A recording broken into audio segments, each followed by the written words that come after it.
இந்த வீடியோல நம்ம பார்க்க போறது நடிகர் விஜய் அவரோட மனைவி சங்கீதாவுக்கு ஜீவனாம்சம் கொடுக்கறதுனால ஏகப்பட்ட சொத்துக்களை த்ரிஷா பக்கம் கைமாத்துறதா ஒரு தகவல் பரபரப்பா வெளியாயிருக்குங்க. அதை பத்தி தான் இந்த வீடியோல நம்ம பார்க்க போறோம். அதுக்கு முன்னாடி நம்ம சேனலை சப்ஸ்கிரைப் பண்ணாம இருந்தீங்கன்னா மறக்காம நம்ம சேனலை சப்ஸ்கிரைப் பண்ணிக்கோங்க. அதுக்கப்புறம் வீடியோவில் அந்த வியூ ப்ராடக்ட்னு உங்களுக்கு ஷோ ஆகும். அதை நீங்கள் கிளிக் பண்ணீங்கன்னா அதில் ஏகப்பட்ட ப்ராடக்ட்டு 70%, 80%, 90% ஆஃபர் போட்டிருப்பாங்க. அதை கிளிக் பண்ணி உங்களுக்கு ஏதாவது தேவைப்பட்டால் மட்டும் வந்து பர்ச்சேஸ் பண்ணிக்கோங்க. அது கம்பல்ஷன்லாம் இல்லைங்க, உங்களுக்கு தேவைப்பட்டால் மட்டும். சரி, வாங்க நம்ம வீடியோவில் அது என்ன சமாச்சாரம் டீட்டெயிலாக வந்து பார்க்கலாம். நடிகர் விஜய் அவருடைய மனைவி சங்கீதாவுக்கு விவாகரத்து வழக்கு வந்து செங்கல்பட்டு கோர்ட்ல போயிட்டு இருக்கு. வரக்கூடிய ஏப்ரல் 20 அதுக்கான ஹியரிங் வந்து நடக்குது. சங்கீதா வந்து என்ன சொல்லியிருக்காங்க அப்படின்னா, ரொம்ப கான்ஃபிடென்ஷியலா ரகசியமான முறையில இந்த விசாரணை வந்து நடக்கணும் அப்படிங்கிறது மாதிரி ரெக்வஸ்ட் பண்ணியிருக்காங்க. அது மட்டும் இல்லாம சங்கீதா இப்ப இருக்கிறது லண்டன்ல இருக்காங்க. ஆனா பையன் ஜேசன் சஞ்சய் இந்தியாவில தான் இருக்காரு, பொண்ணு இந்தியாவில தான் வந்திருக்கு. ஆனா இவங்க ரெண்டு பேரும் ஒன்னா இல்ல. ஜேசன் சஞ்சய் அசோக் பில்லர்ல அசோக் நகர் கிட்ட வந்து ஒரு தனியா வந்து ஒரு அபார்ட்மெண்ட்ல இருக்கிறதாவும், விஜயோட பொண்ணு வந்து திவ்யா ஒரு பிஜி ஹாஸ்டல்ல வந்து இருக்கிறதாவும், சங்கீதா லண்டன்ல இருக்கிறதாவும் தகவல் வந்து வெளியாயிருக்கு. ஆனா விஜயினுடைய ரசிகர்கள் தொண்டர்கள் எல்லாருமே என்ன நினைச்சிட்டு இருந்தாங்க அப்படின்னா, விஜய் தன்னோட குடும்பத்தை மனைவி மக்கள் எல்லாத்தையும் நல்லபடியா லண்டன்ல வந்து செட்டில் பண்ணிட்டு அவர் மட்டும் முழு நேரம் அரசியல்ல ஈடுபட்டு தமிழ்நாட்டு மக்களுக்கு ஏதோ நல்லது செய்ய போறாரு அப்படிங்கிற மனநிலைமையில வந்து இருந்தாங்க. ஆனா இந்த விவாகரத்து வழக்கு வெளியான நாள்ல இருந்து அவங்களுடைய கனவு எல்லாத்துலயும் மண்ணள்ளி போட்டது மாதிரி தொடர்ந்து சம்பவங்கள் நடக்க ஆரம்பிச்சது.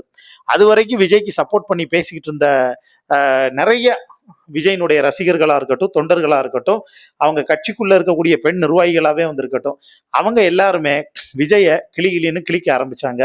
தலைவா, இது வரைக்கும் உங்களுக்கு வந்து முட்டு கொடுத்தாச்சு, இதுக்கப்புறம் முட்டு கொடுக்க முடியாது. எல்லாரும் உங்களை தற்குறி தற்குறின்னு சொல்லிட்டு இருந்தாங்க. ஆனா என் தலைவன் தற்குறி இல்ல, ஆச்சரியக்குறின்னு நாங்க வந்து முட்டு கொடுத்தோம். ஆனா கடைசியில நீங்க இப்படி வந்து பண்ணிட்டீங்களே அப்படிங்கிற மாதிரிலாம் வந்து சொல்லியிருந்தாங்க.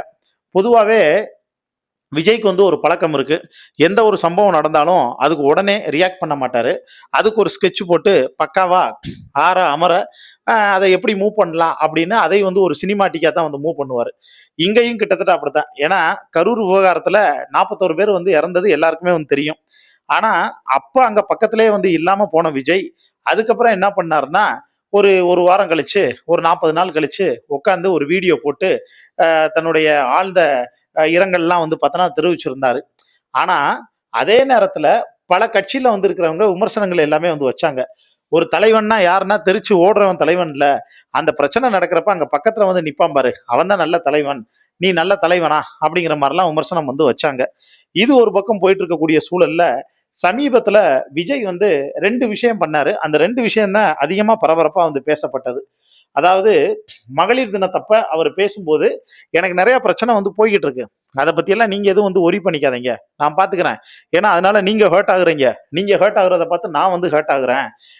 நீங்க நினைக்கிற அளவுக்கு அது வந்து ஒர்த்தே இல்லை அப்படின்ட்டார். அதாவது 27 வருஷமா தான் கூட வாழ்ந்த மனைவி மக்கள் இந்த வாழ்க்கைய விஜய் வந்து ஒர்த்தே இல்லைன்னு சொன்னதோட மட்டும் இல்லாம மார்ச் 5 என்ன பண்ணாரு, ஏஜிஎஸ் கல்யாணம், அதாவது ஏஜிஎஸ் அவங்க ஃபேமிலியில சேர்ந்த கல்யாணம் வந்து நடக்கும்போது நடிகர் விஜயும் த்ரிஷாவும் ஒரே கார்ல ஒரே காஸ்டியூம்ல மேட்சா நம்ம ரவி மோகன் கெனிஷா என்ட்ரி ஆனது மாதிரி என்ட்ரியாக அப்ப அந்த 5 இருந்து இப்போ வரைக்கும் அது வந்து அடங்கின பாடு இல்லை, பரபரப்பா வந்து பேசப்பட்டது. அதுக்கப்புறம் விஜயோட மனைவி வந்து சங்கீதா வந்து எனக்கு பிரிட்டிஷ் குடியுரிமை தான் வந்து இருக்கு, இங்க விஜய் நீலாங்கரை வீட்டுக்குள்ள என்ன அலோவ் பண்ண மாட்டேங்கிறாரு, எனக்கு இந்த விவாகரத்து வழக்கு முடிகிறது வரைக்கும் என்ன நீங்க அலோவ் பண்ணுங்க அப்படின்னு ரெக்வஸ்ட் எல்லாம் வந்து வச்சிருந்தாங்க. அந்த ரெக்வஸ்ட் வந்து வச்சதுக்கு அப்புறமும் சொந்த பொண்டாட்டி பிள்ளைங்களுக்கு வீட்டுல வந்து இடம் கொடுக்காம த்ரிஷா கூப்பிட்டு வந்து வச்சிருக்கீங்களே மிஸ்டர் விஜய் அப்படின்னு சராமரியா கேள்வி எல்லாம் ஆரம்பிச்சது. இப்ப என்ன அப்படின்னா, ஒரு தரப்புல வந்து சொல்லும்போது விஜய் இது வரைக்கும் விக்ரவாண்டி மாநாட்டுக்கு மட்டும்தான் மொத்தமா வந்து ஒரு 12 கோடி ரூபாய் கிட்ட செலவு பண்ணியிருக்காரு. இது வரைக்கும் அவர் மொத்த செலவு பண்ணதே 12 கோடி தான். மிச்சம் எல்லாமே வந்து யார் செலவு பண்ணாங்க அப்படின்னா, விஜய்க்குன்னு இருக்கக்கூடிய ஒரு கூட்டம் தான் வந்து செலவு பண்ணிட்டு இருக்கு. அது மட்டும் இல்லாம ஆதவ் அர்ஜுனா அவர் ஒரு 120 கோடி ரூபாய் வரைக்கும் வந்து செலவு பண்ணியிருக்காங்க. எல்லாருமே விஜயை நம்பி தோட்டம் துறவு எல்லாத்தையும் வந்து வித்து வந்து பண்ணிக்கிட்டு இருக்காங்க.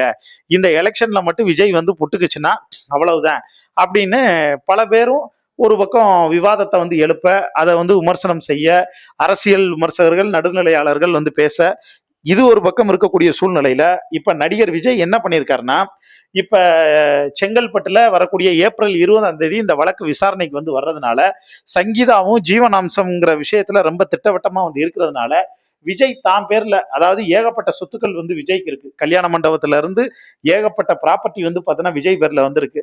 அது எல்லாமே இப்ப அவசர அவசரமா விஜய் வந்து தன்னுடைய பினாமியாக அதாவது த்ரிஷா பேர்ல டைரக்டா வந்து மாத்தாம த்ரிஷாவுடைய அம்மா அப்பா ரிலேட்டிவ் இப்படின்னு அவங்களோட சர்க்கிள்ல வந்து இப்போ வந்து மாத்திக்கிட்டு இருக்கதாவும், ஏன்னா தான் பேர்ல நிறைய சொத்துக்கள் அசட் எல்லாமே வந்து இருந்தது அப்படின்னா அதுல 50% வந்து கண்டிப்பா சங்கீதா கொடுக்கக்கூடிய ஒரு சூழ்நிலை வந்து பார்த்தோன்னா ஏற்படுறதாவும், அதனால இன்னும் ஒரு பெரிய ஏழ்றையும் பிரச்சனை வந்து நடக்கும் அப்படிங்கிறதுனால விஜய் இப்படி ஒரு முடிவு எடுத்திருக்கதா வந்து சொல்லப்படுதுங்க. இதை பத்தி உங்களுக்கு தோணக்கூடிய கருத்துக்களை கீழே இருக்கக்கூடிய கமெண்ட் பாக்ஸ்ல மறக்காம மென்ஷன் பண்ணுங்க.